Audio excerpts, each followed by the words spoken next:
Why the Brotherhood of Steel wouldn't work in a real-world setting and can only work in an apocalypse.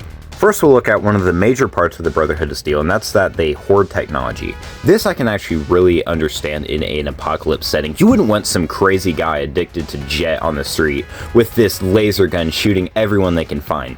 Instead, you would want to keep that technology for yourself so you can protect the areas around you as a military. But that wouldn't work in a real-world setting because you would only be setting the whole society back by keeping this technology to yourself. So that's something that would only work in an apocalypse rather than a real-world setting.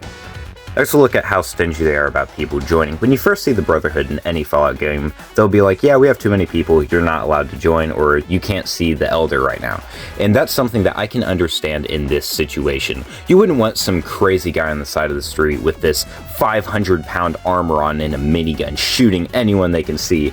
Instead, you would want someone who can prove themselves, and that's something that just wouldn't work in the real world. If you want this little civilization you have to have a military, it has to have enough people to be strong and able to fight, but having the amount of numbers that the Brotherhood has, that just wouldn't work in a real-world setting. So that's why it would only work in the apocalypse rather than the real world.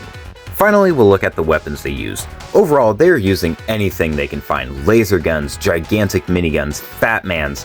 All these weapons are absolutely out of this world on how powerful they are, and that's something they would not be able to use in a real-world military because they would be seen as way too powerful, and they would probably be banned and labeled as a war crime. Overall, the Brotherhood of Steel is one of the greatest factions in any game I've ever seen, and I love the sci-fi of it. There is just a lot of stuff they would not be able to do as a military in the real world.